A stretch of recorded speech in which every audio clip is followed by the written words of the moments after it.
February 13th, 1950, the dawn of the Cold War. Off the west coast of Canada, U.S. Air Force bomber 075 is on a top-secret mission. Deep inside the bomb bay, weaponeer Ted Schreier is arming a Mark IV nuclear weapon when the mission goes terribly wrong. Captain, we got a fire on one. Shutting down submarine number 1. Number 2's on fire. There's a 4-foot flame coming out of that thing. Shut down engine number 2. Roger. Shutting down 2. Without warning, 2 of its 6 engines erupt in flames. Inside the bomb bay, weaponeer Schreier struggles to safe the weapon as the B-36 begins to plummet from the sky. Moments later, the bomber suffers a crippling blow as a 3rd engine is engulfed in flames. We have 3 engines out. As 075 enters restricted airspace over Canada, the pilot orders his crew of 16 to prepare to abandon the crippled bomber. Crew 17, fires on engines 1, 3, and 5. Ditching. Look for survivors of wreckage near Princess Royal Island. Just before midnight, the nuclear bomber disappears from the radar screen.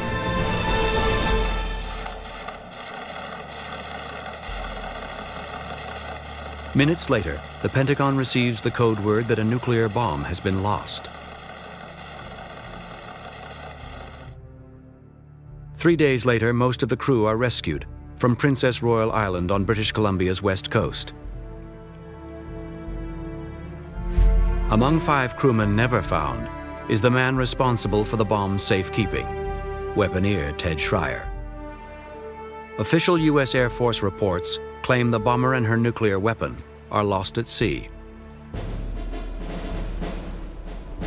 Now, more than half a century later, a leviathan of the Cold War emerges from the ice. The size of the debris field is just incredible. This is the center of where the plane was destroyed. High up in the mountains of northern British Columbia, a Canadian expedition team travels to the remote crash site of one of the U.S. military's most closely guarded secrets. What do you got? Listen, airplane 92075. The flight of 075 is the world's first broken arrow incident. We are seeing the first page of atomic weapons history being written at this moment. This is a story I've spent so much time on. There's no turning back. I want to find the truth. I want to find out what happened that night when 075 went down. Was bomber 075's Mark IV bomb armed for a nuclear detonation? Some secrets were meant never to be told. I don't think the mystery of 075 is one of them.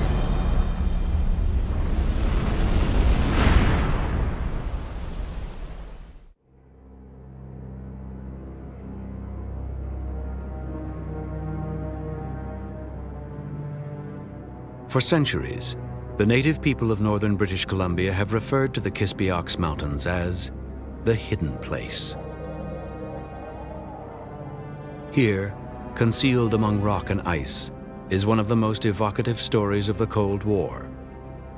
The final resting place of nuclear bomber 075, America's first broken arrow.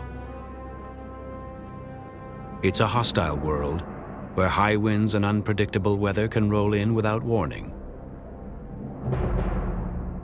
The story of bomber 075 and its lost bomb exists on the border of myth and reality. More than 50 years later, the U.S. Air Force refuses to comment about the incident. Survivors offer little about their 1950 top-secret mission or the campaign of secrecy that would follow. You don't want to make it possible for somebody that wanted to do damage to the country to maybe have some information that they could use. It's just better not to talk about things like that. Well, there's still things that I can't talk about, that I won't talk about. They do not destroy the birdcage. They do not destroy... 3 men have spent years trying to unravel the mystery. They're convinced the bomber's Mark IV was armed with a deadly plutonium core. Each is determined to uncover what happened to the nuclear material and have joined forces in the hope of solving one of the U.S. military's darkest secrets. There should be bone fragments. When the Pentagon releases its first report on the incident in the late 1970s, aviation writer Dirk Scepter is one of the first to read it. The U.S. military are still withholding a number of pages to be released or maybe never to be released. The core was a ball of plutonium or uranium or the site so far. Dr. John Clearwater is a Cold War historian and a leading nuclear weapons expert. Safe in terms of radiation. Assuming that a pilot did fly the plane there. Jim Laird is the group's B-36 expert. For Laird and the rest of the team, the mystery of what happened on 075 has become an obsession. This mystery really begins at the moment where the men got the signal to bail out over Princess Royal Island in the middle of the night. What is known from Air Force documents is that before the crew parachuted from the disabled aircraft, the autopilot was set to fly the empty bomber further out to sea. But mysteriously, 075 crashed high in the mountains north of Smithers, BC, more than 200 miles in the opposite direction of its last known heading. When the bomber was found, the U.S. Air Force immediately commandeered a hangar at the Smithers Airport to stage a covert mission to the wreck site. Shrouded in secrecy, the 1954 Air Force expedition includes a three-man special operations team, led by a local guide. Supplies, including a large quantity of explosives and a Geiger counter, are dropped near the crash site.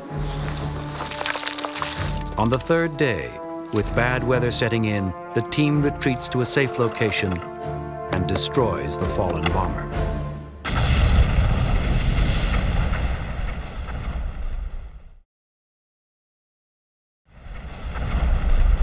This was the first time, and as far as I know, the only time, the US Air Force went in to a crash site of one of their aircraft and destroyed it. Why? What were they trying to hide? The mystery of 075 has lasted longer than the Cold War itself, and the team has little to go on. What they do know is that a Mark IV bomb was on board the aircraft. Photographs taken of the wreckage by the Canadian military in the late 1990s also revealed detonators needed for exploding a nuclear device. But the most significant evidence is the birdcage, a lead-lined container specifically used to carry the bomb's deadly plutonium core. For the team, they are facts that suggest the bomb was armed for a nuclear detonation. What happened during the world's first broken arrow incident? Was the Mark IV armed for a nuclear detonation before it crashed? Or did someone try to fly the aircraft and its atomic bomb to safety? Uncovering the truth won't be easy. And although the team may not agree about what happened to 075 and its Lost Nuke, they agree there is only one way to find out.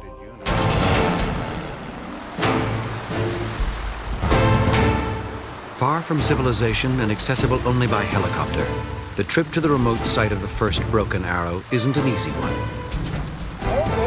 There's a motor up on the hill there.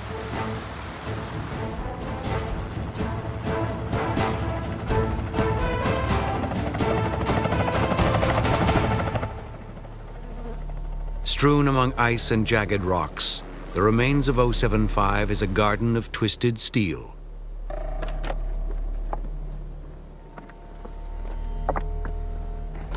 Hey, Dirk, I think I found a couple of the cylinder heads here.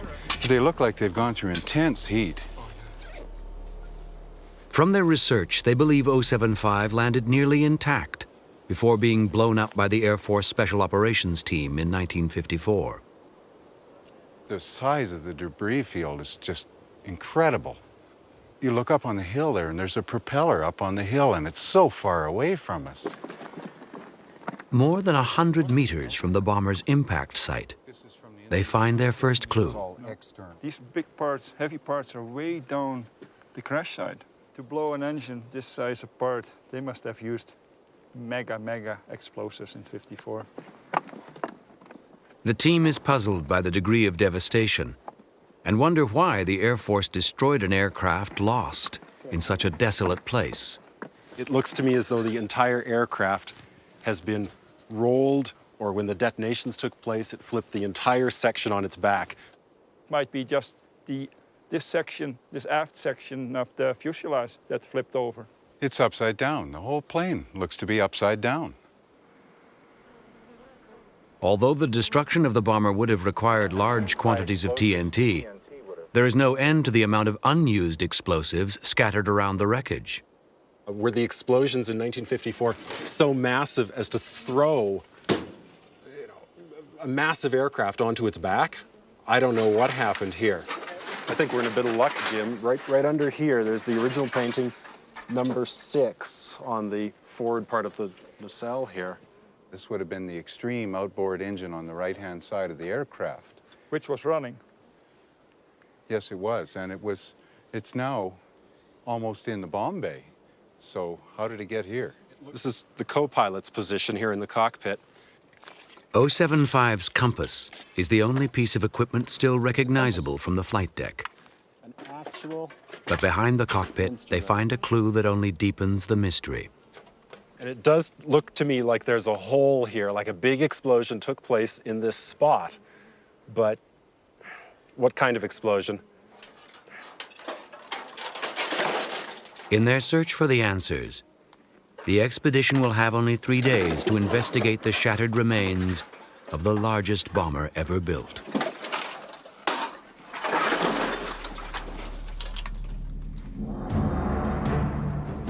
Resurrected at the end of World War II, rising Cold War tensions gave new life to the concept of an intercontinental bomber. What emerged from the drafting tables of the Consolidated Aircraft Company was a plane from the pages of a Jules Verne novel.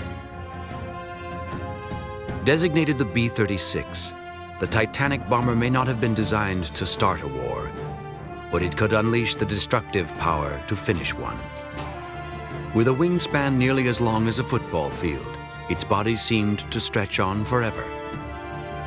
Its enormous tail rose nearly 5 stories, and with the capacity to hold 4 rail cars of fuel, the bomber could remain airborne for more than 50 hours. With a crew of 16, the aircraft's forward and rear crew compartments were separated by a bomb bay more than 80 feet in length. In full attack configuration, the B-36 could carry 2 atomic bombs with the destructive energy of 2,000 boxcars of TNT. Getting the 200-ton bomber into the air required 6 piston-powered engines with propellers measuring 19 feet in diameter. Christened the Peacemaker, the intercontinental bomber soon became the new icon of American might. 2 years after it entered service, the only thing it needed to fulfill its mission was an even more lethal atomic bomb.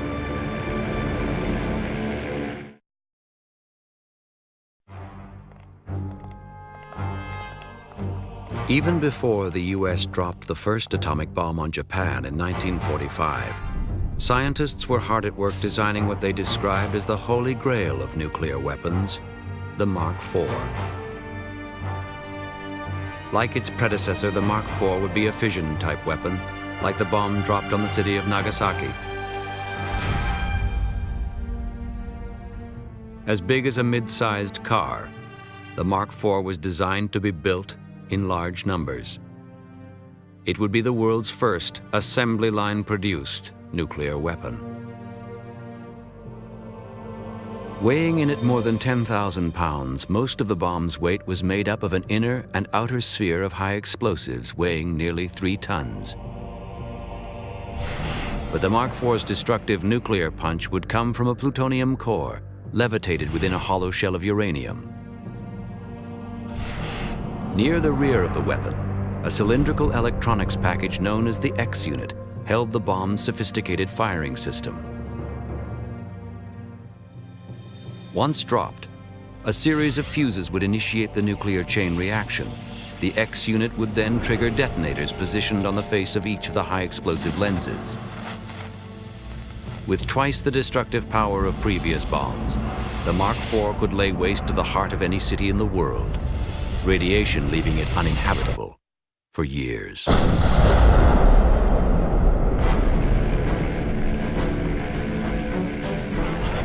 After the US had shaken the world with its detonation of the first atomic weapons, the balance of nuclear power found its equilibrium. In the summer of 1949, with plans Soviet spies had stolen from the Americans, Russia detonated its first nuclear bomb. In response to the Soviet threat, the Air Force creates Strategic Air Command, or SAC.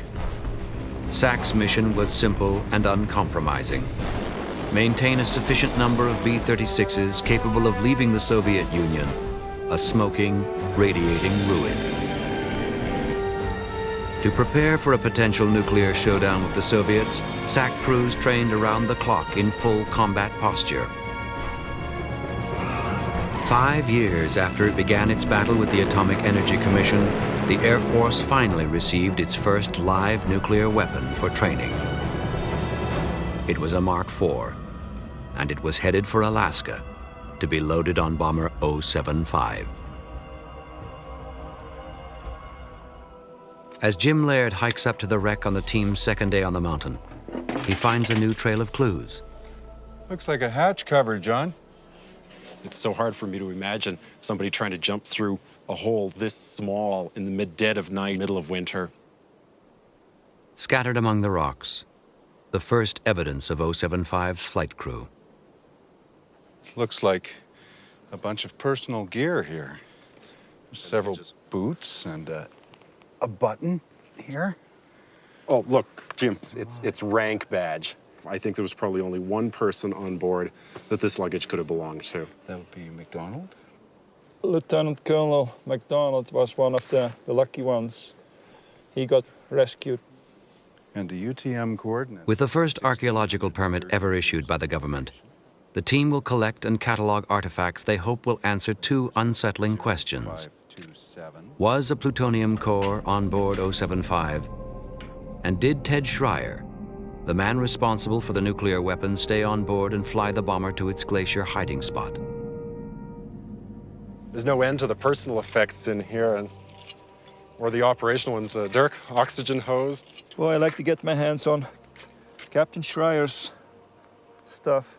Looks like deflector sight. Hey guys, I got one. Whoa. White parachute in perfect condition. Its silk is just as new. Near the pristine parachute, Scepter also finds an unused flotation device known as a Mae West. Without jumping to any conclusions, these two items indicate they hadn't been used, and which might indicate that one of the crew members didn't jump.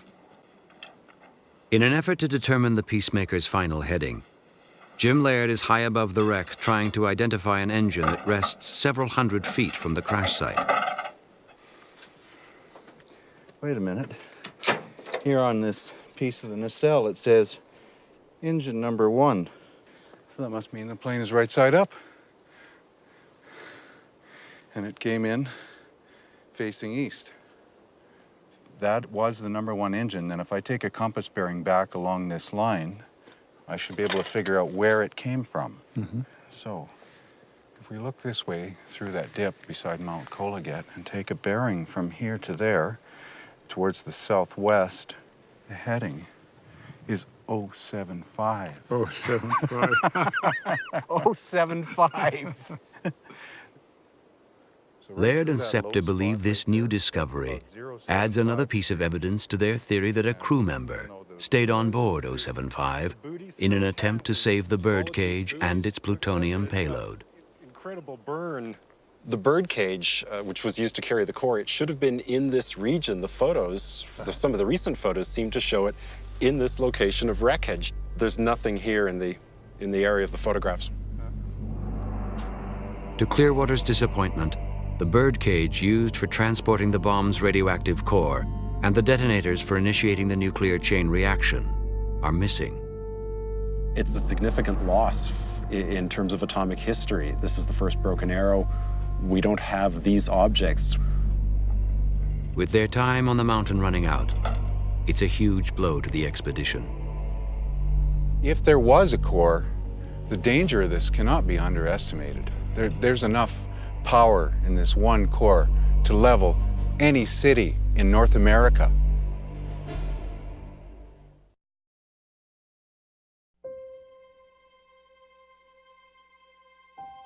After World War II, Ted Schreier left the Army Air Force for a job in civilian aviation. By 1946, the airline industry was beginning to boom, and the bright young pilot from Wisconsin landed a job with the newly formed American Airlines. Schreier settled into domestic life with his wife Jean and looked forward to a future flying passengers around the country. But less than a year later, to the couple's frustration, Ted was recalled to active duty with Strategic Air Command. Schreier was hand-picked to attend the elite Armed Forces Special Weapons Project, where he was to be trained as a weaponeer, the crewman responsible for a B-36's nuclear payload. Fred Schreier was 6 when his uncle was put in charge of 075's atomic bomb. We were never told any details about the mission, what it entailed. We found out later he was the 3rd pilot and the weaponeer. To prevent an accidental nuclear explosion, Schreier would arm the Mark IV with its nuclear core once the bomber was safely airborne. After removing the detonator mounted on the trapdoor, he would then extract an outer and inner sphere of the high explosives. Last to be removed was the pit plug, a 7-inch long cylinder of aluminum and depleted uranium.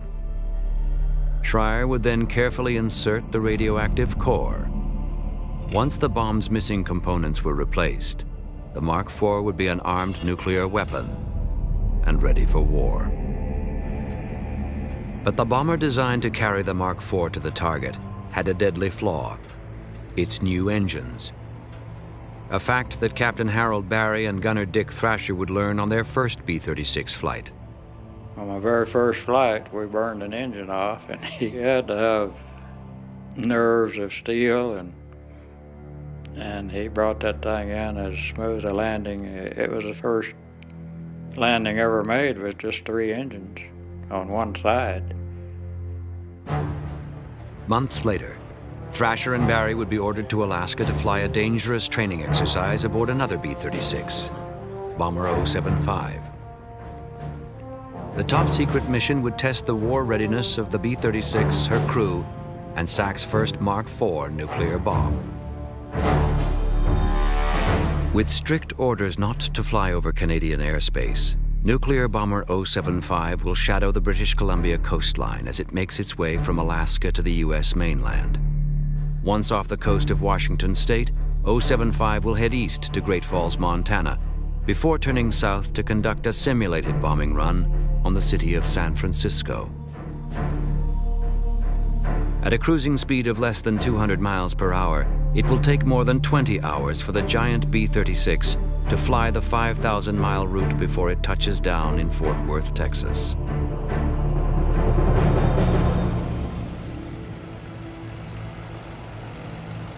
On the day of the mission, all is not well with the giant bomber. Despite severe cold and a host of mechanical problems, ground personnel are ordered to get the handicapped bomber ready for its simulated combat mission. They succeed in repairing a number of leaky fuel hoses, but 075's navigational radar is inoperable, and the doors of bomb bay number 2 are so badly damaged by ice they have to be wired shut.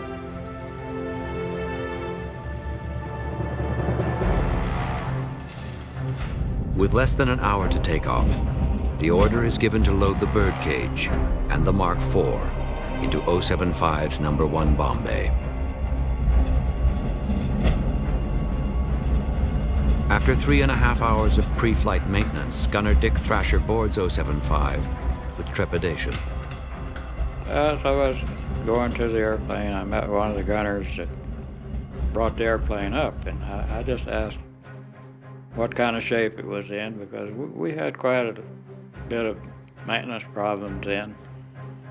And he said, well, it's okay, he said, but it won't ever make it back.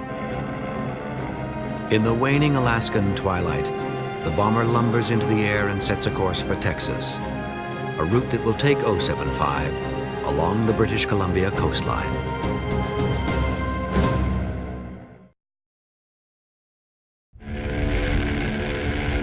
Seven hours into the mission, 075 is halfway down the British Columbia coastline.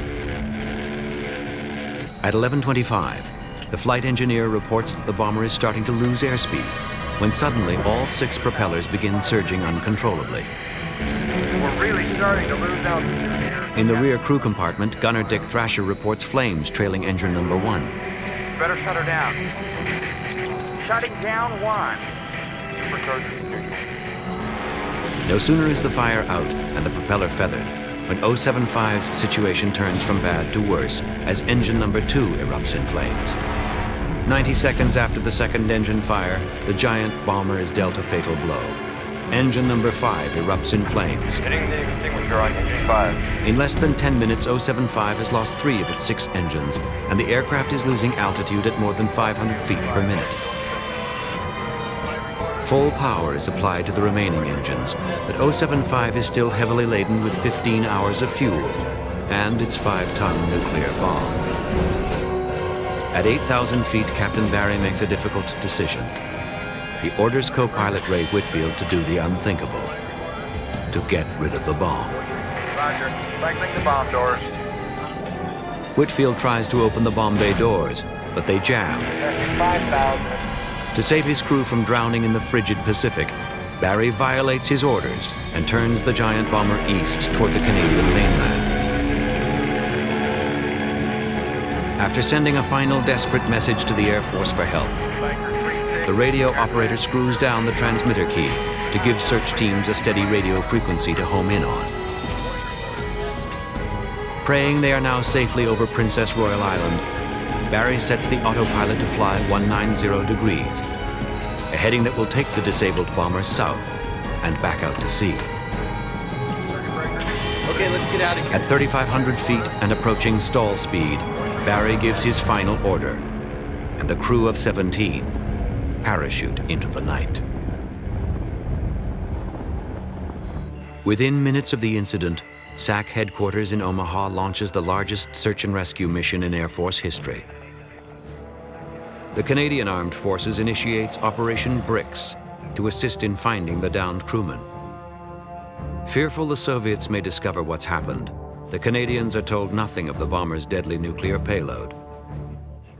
The reason why they're doing this is the height of the Cold War. There is a nuclear weapon lost.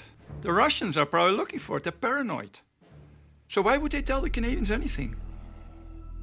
Hindered by a winter storm, the first 2 days of the search prove futile. A Coast Guard flying boat equipped with high-powered loudspeakers flies over Princess Royal Island, broadcasting the American national anthem and the message, "Don't give up hope. We are still looking for you." When the crew is found 3 days later, Jean Schreier receives an initial report that her husband Ted is among 12 men rescued. Nearly a month after the incident, the search is scaled back. After parachuting from the crippled bomber, the Air Force concludes the 5 missing crewmen drowned after landing in the Pacific. There is no trace of Bomber 075. When the 12 survivors return home, they are swarmed by joyous family members and a horde of newspaper and radio reporters. Absent from the reunion is Ted Schreier, who had mistakenly been reported as rescued. Of the 5 missing crew members, 4 of them had streets named after them at the Fort Worth Air Force Base. Except the 5th, the weaponeer, the man who was in charge of the bomb, Captain Schreier. When portions of the investigation are released by the U.S. Air Force 2 decades later, they reveal clues about what they may have already known about the fate of the missing bomber. During the Board of Inquiry, they only single out one of the missing crewmen, asking, did the weaponeer and 3rd pilot Captain Schreier jump? No one seen him bail out. No one could testify that they seen him bail out. With its carburetors subjected to prolonged sub-zero air temperatures, the Air Force Board of Inquiry determines the engine fires were caused by severe carburetor icing. With half of its engines out, the crew is left with only one option. The next thing I remember was Barry, and he told us to get ready to bail out. He says, first we got to go out over water and get rid of this weapon. Unable to fully open the bomb bay, co-pilot Ray Whitfield ordered the weapon to be dropped through the partially retracted doors. I wanted to get rid of it and blow it because at the time the Russians didn't have the bomb, and I could just see a sub fishing it up off the bottom. In 1950, the U.S. Air Force releases its only statement on the incident, claiming there was no plutonium core in the Mark IV when it was jettisoned and detonated over the Pacific, less than 30 miles from the Canadian mainland. If the plutonium core was in the bomb, Schreier may have averted a nuclear explosion by removing one of the detonators or one of the bomb's high explosive lenses. Even if there's no plutonium core on this weapon, there is still enough depleted uranium in this Mark IV to create the world's first dirty bomb. Never told of the bomb's existence, Canadian search teams scoured the BC coastline, unaware of the potential for radioactive fallout. With a summer storm approaching, the team's final day on the mountain will be their last chance to uncover any new evidence. What's that, John? It's as though it's a kind of bomb rack, but it's not big enough or heavy enough for the Mark IV that we're looking for. But if you follow the wreckage that way, there should be something further up.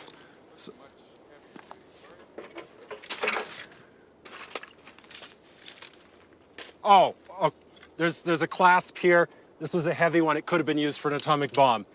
This is the huge chain winch for loading in a Mark III or a Mark IV. I think we have found the top of bomb bay number 1. It looks like it's been melted along with this large incinerated area around us. And you can see there's just incredible destruction here from heat. It's just been melted into slag. There's nothing left here at all. Laird scans for radiation around the crater. We've got something here that's a bit lively. Not too hot, but definitely above background. Boy, that must have been a very intense heat. This is the center of where the plane was destroyed. Yeah, but it also looks like sections were ripped away by an explosion. The whole assembly, the shackle, the 4 sway braces, the massive size of it says to me that this has to be the item that held the Mark IV atomic bomb. As heavy rains move in and shroud 075 in the clouds, Scepter and Clearwater descend into the valley below and make an unexpected discovery. They find a camp they believe was used in 1954 by the U.S. Air Force Special Operations Team which destroyed the fallen bomber. Here's the point at which all of the cables attached for the parachute. Littered across the site are dozens of objects ranging from food tins and cargo boxes to grenade pins. Oh, lots more cans here, cans everywhere. Hey, look at this. Hunter Simpson's Cup. Haggis used to be pretty well the only restaurant at the time in Smithers. And I'm sure this is the final evidence. Hunter Simpson was on this trip, right in this camp here. Newspaper accounts of the day name local guide Hunter Simpson as the only civilian witness to the Air Force's mission to destroy 075. But Simpson, who died in 1972, remained silent about the covert operation. Unwilling to give up their search for new evidence, the team spends their last hour before nightfall on the ridge above the wreck. This looks like part of the radome, you know? Located near the nose of the aircraft, they find the shattered housing of the bomber's radar. The radome was the part of the aircraft that would hit first. Probably hit right here on the top of this little ridge. It's here where Dirk Scepter believes Ted Schreier made his last valiant effort to save 075. I'm not sure what happened, whether he was actually trying to land here or whether he just lost it. There's no way he could clear that. It's several thousand feet higher than this pass. So he was doomed either way. On their descent down the glacier that once entombed the nuclear bomber, Dirk Scepter finds the clue he hopes will prove that someone was at the controls of 075 when it crashed. Finally, some bones or bone fragments. I'm not even sure whether there is enough DNA left in these bones to make a positive identification.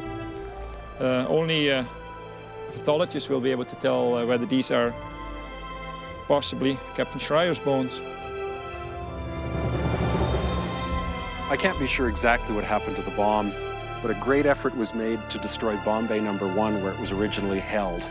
Everything was blown up. What wasn't incinerated was melted into tiny pools of metal. Everything is destroyed. The evidence is gone now.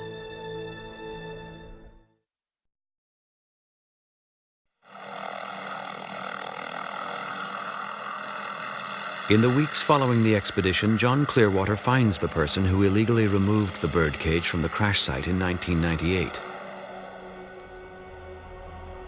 Within days of Clearwater's discovery, the U.S. Defense Threat Reduction Agency recovers the container for transporting the bomb's plutonium core from a treasure hunter in the eastern United States. Tasked with the role of safeguarding the U.S. from weapons of mass destruction, the agency releases no official report on the incident. If this is just an empty container, why the continued secrecy? We may never know if there was a core inside this birdcage because the Air Force and US government have refused comment and shut the door on this case. Forensic analysis of the bones recovered by Dirk Scepter turn out not to be human. But as the door begins to close on his theory that weaponeer Schreier may have died on the mountain, some intriguing new evidence arises. He uncovers military and civilian reports from Canadian and US sources that document a series of radio transmissions. Transmissions he believes were sent by someone who stayed on board 075 after the rest of the crew bailed out. This aircraft changed 180 degrees direction. It gained at least 3,000 feet in elevation. It flew over mountain ranges. Somebody was at the controls of this aircraft. Armed with new evidence, eyewitness reports, and US Air Force documents, the team has reconstructed what they believe happened that winter's night in February of 1950. From the ground on Princess Royal Island, the crew looks up and sees the plane turn around 180 degrees and fly back north. The last person to see the plane was Reverend Kinley in New Ianche at about 2 o'clock in the morning. From here, the plane may have tried to fly south into an abandoned airstrip on the Skeena River, possibly couldn't put in because of bad weather, eventually crashing to the north. When you add up the length of this route with a minimum flying speed of 150 miles an hour, what do you get? 3 hours, exactly the same duration as the radio transmissions. If he stayed on board, what was he trying to save? What was worth risking his life? Certainly not the aircraft. There must have been something else. Is it possible that the one crew member responsible for the mission's nuclear weapon tried to save the crippled bomber? There's only one reason for Captain Schreier to remain on board.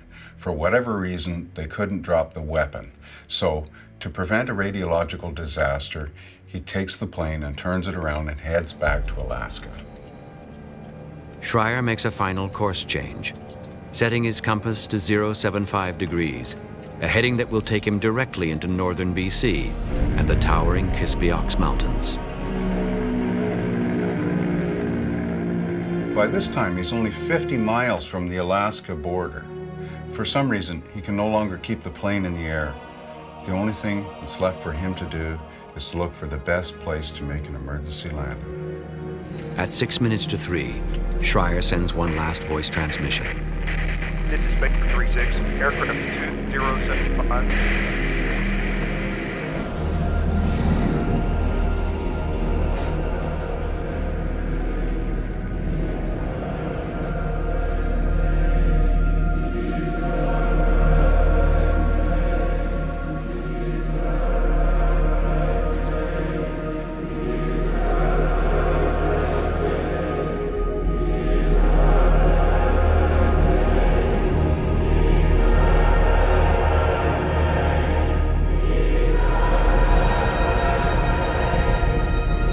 Just before 3 a.m., 075's radio goes silent. The bomber will remain here, undetected, for the next 4 years. When the U.S. Special Operations Team dropped all these explosives and supplies in there in 1954, why did they include a Geiger counter if they want us to believe that the bomb had been dropped over the ocean? There may really have been a live atomic weapon sitting up in the mountains in British Columbia, unknown and untouched for 4 years. They knew when the aircraft crashed, the bomb was on board. When the team goes in, their mission is not to blow up the aircraft. Their mission is threefold. To recover the core, they took the remains of Captain Schreier and they blew up the bomb and were gone. But John Clearwater suggests there may be another, far more frightening possibility. Maybe the simplest explanation for all the secrecy is that the crew of 075 dropped their Mark IV and there was a nuclear explosion out over the Pacific Ocean. And no one would have ever known that it happened.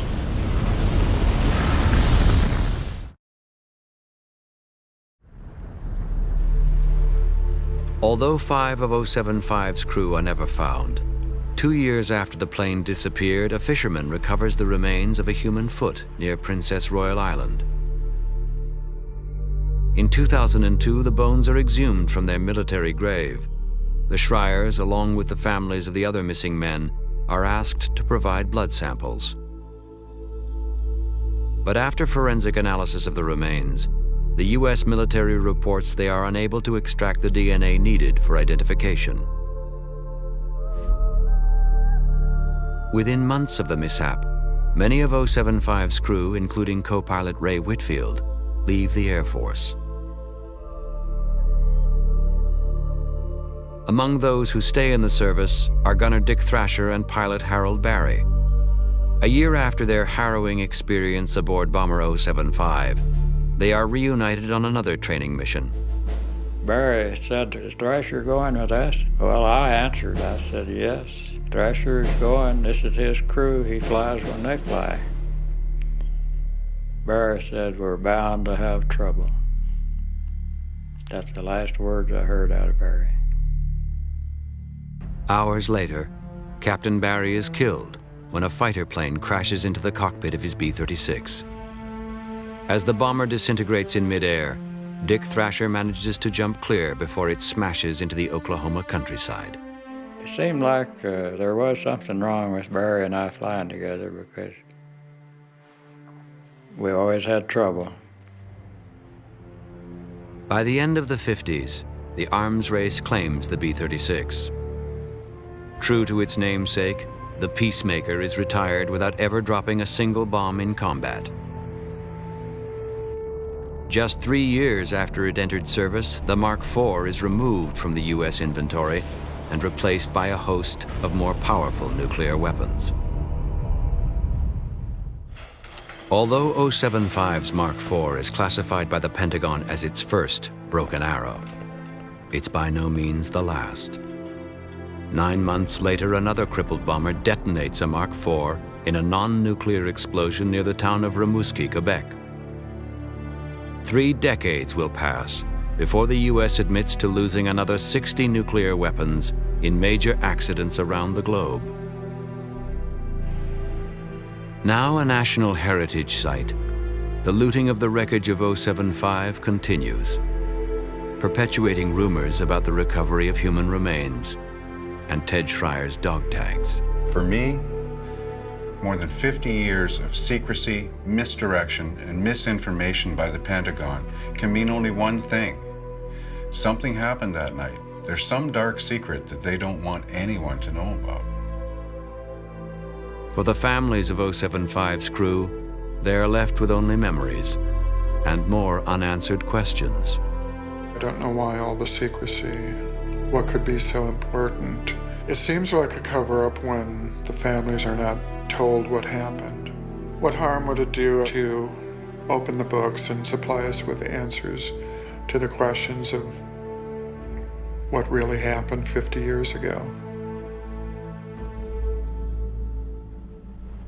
Like the remains of Bomber 075 concealed under deep winter snows, the truth about what happened that night to her missing crew and the world's first lost nuclear weapon may remain hidden forever.